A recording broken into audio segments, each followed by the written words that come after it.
안녕하세요, 조관일입니다. 면접 시크릿, 면접에 관한 방송, 면접 노하우, 이제 마지막 시간입니다. 이제 막을 내리겠습니다. 그런데 이 마지막 시간은 왜 나는 면접에 자꾸 떨어질까? 면접에 자꾸 떨어지는 이유, 면접에 계속 떨어지는 이유, 그런 거 가지고 방송을 하겠습니다. 그런 말 많이 듣습니다. 나는 이상하게 면접에서만 계속 떨어진다. 필기시험 인적성 검사는 통과가 되는데 면접에서 떨어진다. 몇 번씩 떨어졌다, 이런 얘기죠. 그러면서 이제 하는 얘기가 뭐 옆에서 대답한 친구도 별로 그래 잘한 것 같지 않고 나도 면접관한테 별로 막히지 않았고 또 뭐라고 얘기하느냐, 면접관의 반응이 상당히 좋아서 합격을 장담했는데 떨어졌다, 이런 얘기죠. 여러분 이거 아세요? 요즘 면접관들은요 아주 노련합니다. 떨어질 사람한테 무슨 이 표정을 바꾸겠습니까? 오히려 떨어질 사람한테 더 정중하게 잘해줍니다. 왜 그런지 아세요?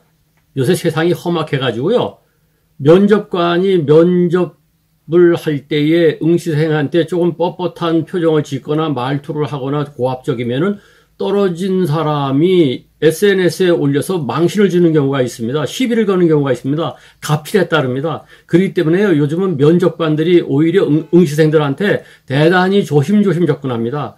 떨어뜨리더라도요, 웃는 얼굴로 상냥하게 얘기합니다. 그거 아셔야 됩니다. 세상이 바뀌었어요.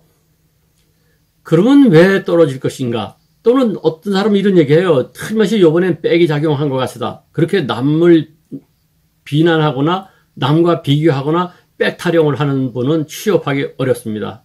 나에게서, 자기 자신에게서 문제점을 찾아서 나부지게 도전하셔야 됩니다. 그래야만이 희망이 보입니다. 그럼 왜 자꾸 면접에서 떨어졌을까요? 나에게서 어떤 문제를 찾아야 될까요? 제가 볼 때는 세 가지 정도 심각하게 돌아봐야 됩니다. 첫째는 나에게 있어서 비언어적 요소에 문제가 있지 않느냐, 이거죠. 대개 그것에서 문제가 됩니다. 비언어적 요소라고 하는 것은 뭐냐? 첫인상, 자세, 태도, 말하는 품새, 전체적인 아우라, 이런 겁니다. 그게 참 어려운 겁니다. 그래서 그것이 면접관들이 봤을 때 못마땅한 것이죠. 그것을 본인은 잘 알 수가 없지 않습니까? 거기다가 뭐 주위 사람들이 얘기도 안 해줍니다. 친구들 말이죠, 이러지 않습니까? 뭐 어떤 옷을 입고 나와도 야 멋있다 그러잖아요. 머리를 어떻게 하든 간에 아니 멋있는데 하지, 야 그거 못 쓰겠다 하는 사람이 어디 있어요.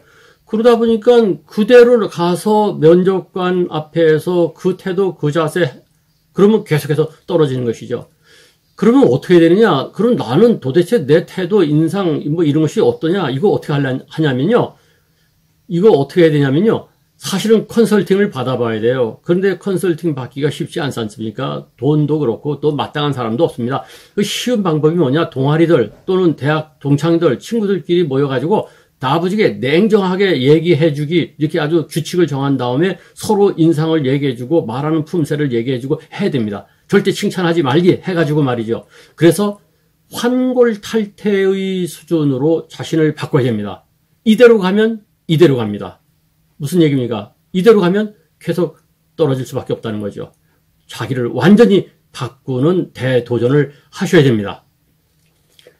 두 번째는요, 회사가 요구하는 인재상과 맞지 않을 수 있습니다.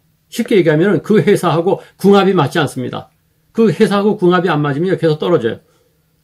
회사마다 요구하는 인재상이 있습니다. 예를 들어서 뭐 항공사 같으면 뭐 솔직히 외모 같은 걸 많이 볼 거예요. 뭐 키도 볼 겁니다.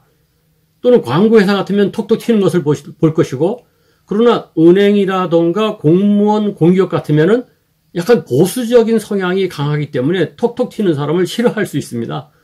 그러니까 그 면접 보는 곳하고 나의 궁합을 맞춰야 되는데 늘 같은 방식으로 한다? 그러면 계속 떨어질 수밖에 없는 것 아니겠습니까? 세 번째는 상대적 우위에 서지 못해서 그렇습니다. 면접관이 분명히 좋은 반응을 보였을 수 있습니다. 그리고 여러분의 실력이 우수할 수도 있습니다. 또는 첫인상 자세도 좋을 수 있습니다. 그러나 상대적 우위, 500명을 뽑으면 500명 안에 들어가야 되잖아요. 10명을 뽑으면 10명 안에 들어가야 되지 않습니까? 그러니까 내가 우수한 게 중요한 게 아니라 이것은 상대적이거든요. 면접평가라는 것 자체가 상대평가 아닙니까? 100명을 뽑는데 1000명 왔다. 근데 뭐 저 솔직히 좀 버벅거리고 어벙하더라도 100등 안에 들어가면 붙는 것 아니겠습니까? 그래서 상대적 우위에서 실패한 경우가 있을 수 있죠. 특히 앞에서 말한 첫 번째와 두 번째는 자기에게서 문제를 확실하게 찾아야 됩니다. 그래서 조금 전에도 말씀드렸다시피 환골탈태의 수준으로 나를 바꿔야 됩니다. 그렇지 않고 이대로 가면 이대로 갑니다. 자신을 확실하게 바꾸시기 바랍니다.